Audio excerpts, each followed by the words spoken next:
দেশৰ বিভিন্ন চোৰাংচোৱা সংস্থাই শেহতীয়াকৈ অসমত বিভিন্ন অভিযান চলোৱা পৰিলক্ষিত হৈছে। কেতিয়াবা যদি মহাৰাষ্ট্ৰৰ আৰক্ষী আহে, কেতিয়াবা আহে আন কেন্দ্ৰীয় চোৰাংচোৱা সংস্থাসমূহ। অসমকে ধৰি দেশৰ বিভিন্ন প্ৰান্তত NIA চলাইছে অভিযান। আৰু গোৱালপাৰাৰ বিভিন্ন প্ৰান্তত নিশাৰে পৰা চলিল NIAৰ অভিযান। জৈশ-ই-মহম্মদ সংগঠনটোৰ বিৰুদ্ধে অভিযান চলাইছে NIA। এটা উদ্বেগজনক খবৰ, গোৱালপাৰাৰ বৰপাহাৰ গোবিন্দপুৰ খালাত অভিযান চলাইছে NIA। আজি পুৱতি নিশাৰে পৰা গোৱালপাৰাৰ বিভিন্ন প্ৰান্তত অভিযান চলাইছে তদন্তকাৰী সংস্থাটোৱে। শাহানুৰ আলম নামৰ এজন যুৱকক ইতিমধ্যে আটক কৰিবলৈ সক্ষম হৈছে নেশ্যনেল ইনভেষ্টিগেশ্যন এজেন্সিৰ চমুকৈ নিয়াই। জৈশ-ই-মহম্মদৰ সৈতে শাহানুৰ জড়িত থকাৰ সংযোগ স্থাপন লাভ কৰিছে NIA। আৰু অক্টোবৰ মাহত গোৱালপাৰাত NIA গ্ৰেপ্তাৰ কৰিছিল এজনক। NIA গ্ৰেপ্তাৰ কৰিছিল শ্বেখ চুলতান ছালাউদ্দিন আইয়ুবীক। জৈশ-ই-মহম্মদ নামৰ সংগঠনটোক ধন যোগানৰ অভিযোগত গ্ৰেপ্তাৰ কৰা হৈছিল লোকজনক। আৰু নিষিদ্ধ সংগঠনটোৰ সৈতে আন একাংশ জড়িত থকাৰো তথ্য লাভ কৰিছে NIA।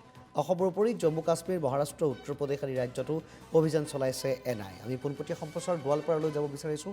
আমাৰ সাংবাদিক ৰচিদুল হুছেইন আমাৰ সৈতে সংযুক্ত হৈছে। ৰচিদুল, এটা উদ্বেগজনক বিষয়, NIAকে ধৰি শেহতীয়াকৈ বিভিন্ন চোৰাংচোৱা সংস্থাই অসমৰ বিভিন্ন প্ৰান্তত এনেধৰণে অভিযান চলাইছে। কোনো যদি সন্ত্ৰাসবাদী সংগঠনৰে জড়িত, কোনো এক প্ৰকাৰ চাইবাৰ চক্ৰৰে জড়িত, এনেধৰণে দেখিবলৈ পোৱা গৈছে। এতিয়া অপৰাধৰ এক প্ৰকাৰ গোপন নগৰীলৈ পৰিণত হৈছে অসম। আৰু শেহতীয়াকৈ NIAৰ গোৱালপাৰাত অভিযান। কি জনাব শেহতীয়া আপডেটছ ৰচিদুল? নিশ্চয়কৈ পাৰ্থ, ইতিমধ্যে আপুনি উল্লেখ কৰিছে যে এক উদ্বেগজনক খবৰ, কিয়নো যোৱা অক্টোবৰ মাহতে আচলতে গোৱালপাৰাত NIAৰ অভিযান চলিছিলে। আৰু সেই সময়ত এগৰাকী লোক, আপুনি ইতিমধ্যে তেওঁৰ নাম উল্লেখ কৰিছে, শ্বেখ ছালাউদ্দিন আইয়ুবী। তেওঁৰ নাম শ্বেখ চুলতান ছালাউদ্দিন আইয়ুবী। তেওঁক গ্ৰেপ্তাৰ কৰা হৈছিলে। আৰু তেওঁ নিষিদ্ধ ঘোষিত সংগঠন জৈশ-ই-মহম্মদক আচলতে ধনৰ যোগান ধৰিছিলে বুলি ইতিমধ্যে NIAই তেওঁ তথ্য লাভ কৰি তেওঁক গ্ৰেপ্তাৰ কৰি দিল্লীলৈ নিছিল। আৰু তেওঁৰ পৰাই আচলতে যি তথ্য লাভ কৰিছে, সেই তথ্যৰ ভিত্তিতে পুনৰ গোৱালপাৰাত কিন্তু এই NIAই যোৱা নিশাৰ পৰা অভিযান চলাই আছে। নিশা 3 বজাৰ পৰাই অভিযান চলিছে বিভিন্ন প্ৰান্তত, বিশেষকৈ গোবিন্দপুৰ, চালা আৰু বৰপাহাৰ অঞ্চলৰ লগতে কৃষ্ণাই অঞ্চলতো অভিযান চলি আছে। আৰু কেইবাগৰাকী লোক ইতিমধ্যে আটক হৈছে, কেইবাগৰাকী লোকক আটক কৰা হৈছে।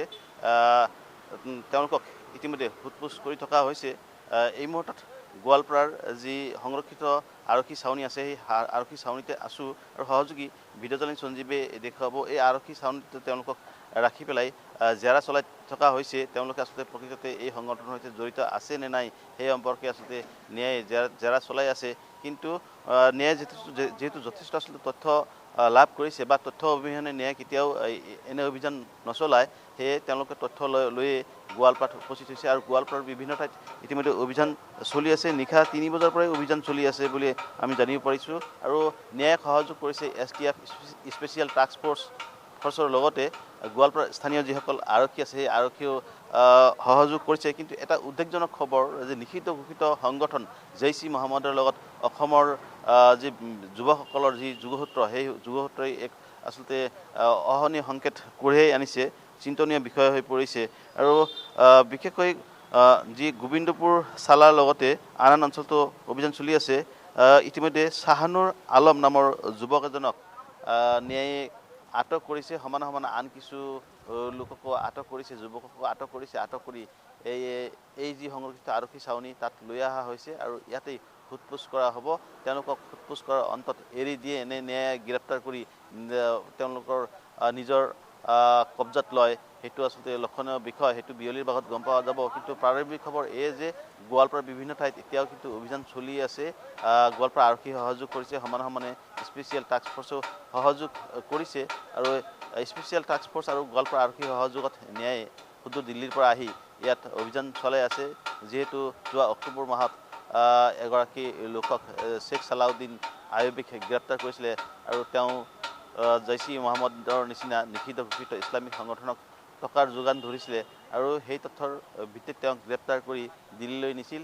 আৰু হয়তো তেওঁৰ পৰাই যি তথ্য লাভ কৰিছে, সেই তথ্যৰ ভিত্তিতে NIAই আজি এই অভিযান চলাই আছে। আৰু এই অভিযানৰ অন্তত কিমানজনক গ্ৰেপ্তাৰ কৰি NIAই নিজৰ কব্জাত লৈ নিয়ে, সেইটো হয়তো বিয়লিৰ ভাগত জনা যাব। কিন্তু এই মুহূৰ্তৰ প্ৰাৰম্ভিক খবৰ যে গোৱালপাৰাৰ বিভিন্ন ঠাইত অভিযান NIAইৰ অভিযান চলি আছে। আৰু কেইবাজনকো আটক কৰা হৈছে।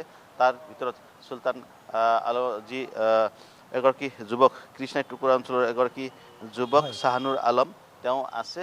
আৰু তেওঁক জেৰা চলাই থকা হৈছে মুঠতে ক'ব লাগিব যে পাৰ্থ গোৱালপাৰাত জোৰ অভিযান চলাই আছে তীব্ৰ অভিযান চলাই আছে ন্যায়ে বিশেষকৈ জৈচ ই মহম্মদৰ নিচিনা লিখিত ঘোষিত সংগঠনৰ লগত কোন কোন জড়িত আছে কি ধৰণৰ আছিল তেওঁলোকে কাম কাজত জড়িত হৈ আছে কি ধৰণে আচলতে লিখিত ঘোষিত সংগঠনটোক সহায় কৰি আছে সেই ক্ষেত্ৰত ন্যায় অভিযান চলাই আছে আৰু বিয়লিৰ ভাগত হয়তো স্পষ্ট হ'ব ন্যায় কিমানজনক গ্ৰেপ্তাৰ কৰিলে বা কিমানজনক আটক কৰি তেওঁলোক সোধপোছ কৰিলে সেই সম্পৰ্কে কিন্তু বিয়লিৰ ভাগতহে সকলো তথ্য স্পষ্ট হ'ব তথ্য পোহৰলৈ আহিব ধন্যবাদ জ্ঞাপন কৰিছোঁ ৰছুল হুছেইন এই মুহূৰ্তত আপোনাক আৰু এনেকৈ এনআইৰ অভিযানৰ পিছত হয়তো পোহৰলৈ আহিব যে অসমত আন কোন কোন প্ৰান্তত এনেকৈ অব্যাহত আছে জৈচ ই মহম্মদৰ সৈতে জড়িত কিছু লোকৰ বিৰুদ্ধে অভিযান সেই খবৰ নিয়াৰ তদন্তৰ পিছত পোহৰলৈ আহিব